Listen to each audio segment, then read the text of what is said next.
Hello everyone, this is Binsu. Welcome to my YouTube channel.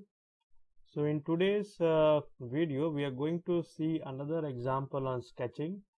Okay, so we will have a sketch and we will see how to fully define that sketch. So first let us look at the sketch which we need to fully define.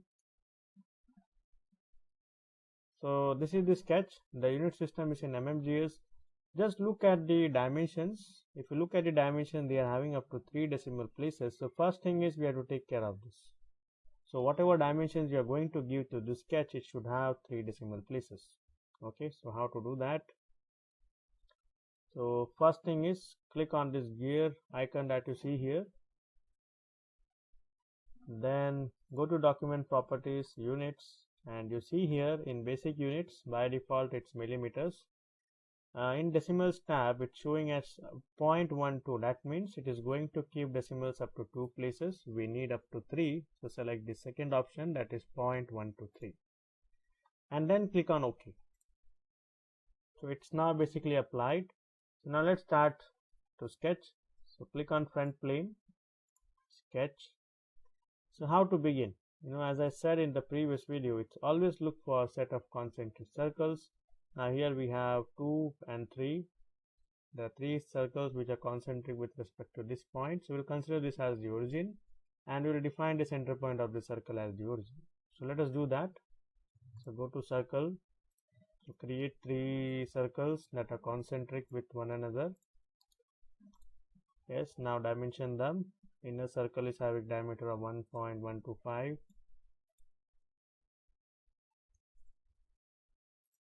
So now you see it is coming up to 3 decimal places because we had done that settings. Outer is 1.75, and then the outer one you have is radius is 1.375, so this will be 1.375 into 2. Done. Now we'll create the 2 reference lines which are passing through the origin. So I'll click on the drop down arrow aside line, center line, and create this. A horizontal line passing through an origin and a vertical line that is passing through the origin. Now what we will do, we will try to create this center point arc slot that you see here. Okay. Before we do that, we need to give a reference axis at an angle of 40 degrees with respect to the horizontal axis. So let us do that first. So create a center line from the origin. So this angle that you see, this is 40 degrees. Okay, now we will go to the center point arc slot. This is the center point. I'm taking anywhere here as the first point, and this is the second point. And then third point, you have to just drag your mouse, randomly position it anywhere. Right click, select.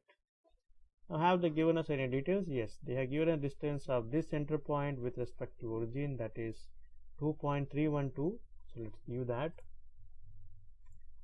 From here to origin this is 2.312, and then they have also given us the radius. If you look here, it's mentioned as 2. That means at 2 places you are having the radius of 0.438. Okay, so select this arc, which is 0.438. That's it. So we have finished with this. Now we need another constant center point arc slot which is having the same points of center. Only thing is the radius is different. Here the outer radius is 0.875. Let us again go to center point arc slot. The center point is the same. This is my start point, this is my end point, and I will just randomly locate my mouse to some other position and click it here. Right click, select. This is given as 0.875, so I will give it as 0.875. And what do you observe? If you see here, this thing is coming as blue. Now how to take care of this? Escape from smart dimensions, bring your cursor to this blue dot, select this blue dot, then drag your mouse. So with this you will understand what is the constraint that you have to give. So what do you see? This point is actually not coincident with respect to this line. Let's do that. select this point, press Ctrl, select this line, coincident. Yes, now it's fully defined. You can also see the message at the bottom that is fully defined. So now what we need, we have an arc here. So this arc is eventually of radius 0.625. So I'll create that using a 3-point arc. So go to 3-point arc, select first point, second point, and randomly position the third point. Right click, select. This is 0.625. 0.625. Make it tangent now. So it's tangent with this, as well as it is tangent with this. Okay, now so eventually this circle that is we made of radius 1.375, what's only meant for this tangency operation. So let us trim that. I will trim the other part. Be very careful when you're trimming. Make sure that you are not removing. Yeah, that's it. So I've trimmed it now. We have got this part. Now let us focus to this set of concentric circles so that we can create another arc that is tangent to the circle as well as the center point arc slot. So we will create two circles which are concentric with each other. Dimensions are given. Inner circle is having 0.75, so this is 0.75. Then outer one is 1.625. Okay, and then center point distance, horizontal distance is 0.75. So select this. This is 0.75. Vertical distance is given as 1.875.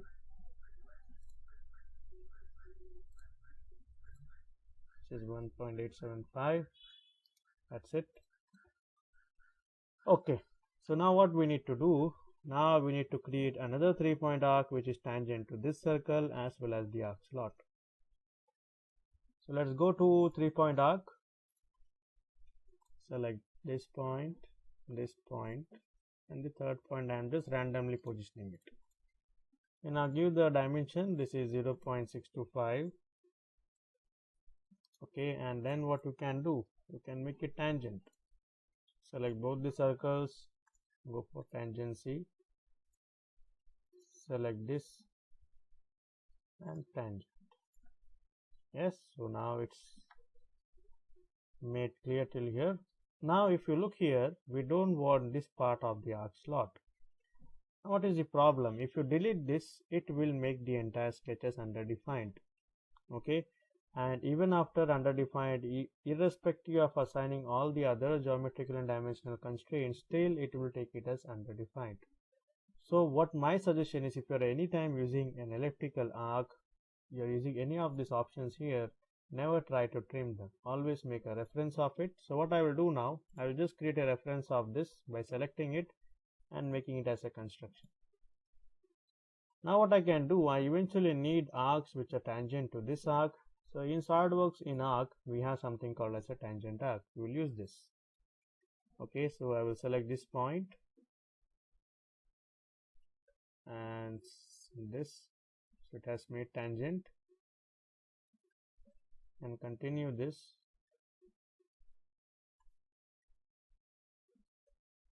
And then this is the end point.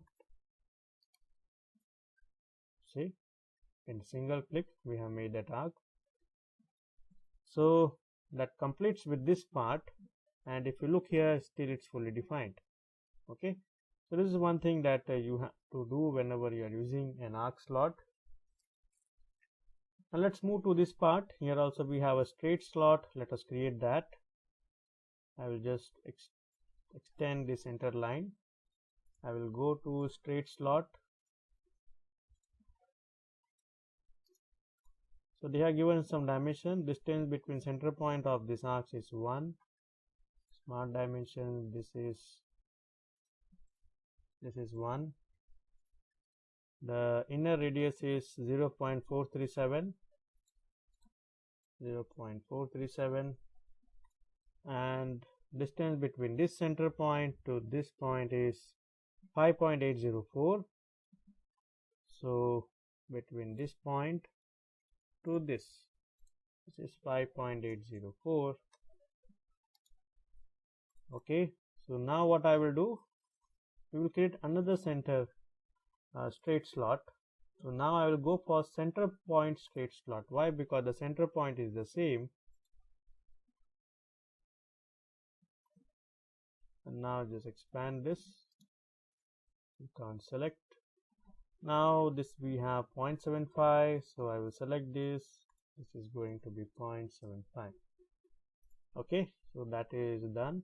Now what we need, we have a line that is tangent to this arc as well as this arc. So let's do that. Create a line, create an inclined line which is not part of the sketch. It's nowhere connecting the sketch. Now apply the tangency constraint. So select this, press Ctrl in your keyboard, select this, apply tangent. Same way, select this, press Ctrl in the keyboard and apply tangent. Now what we will do, we will trim the unnecessary entities. So this is not required. This one is not required. Zoom and trim very carefully. Make sure you are not trimming other entities. And then here also. Okay. So this is done. Now what do we have? So we have another arc of radius 1.75. So what I will do for that, I will create a circle separately. So this is going to have a diameter of 1.75 into 2, and then what we will do, we will make it tangent. Okay, so now once we have made this, just make it tangent, apply the tangency constraint, and select this circle and this circle, tangent. Okay, and then lastly we are going to trim it. So that completes with our geometry. Okay, just save the file. I'm just saving it. Okay, so I will just say it as sketch track 02.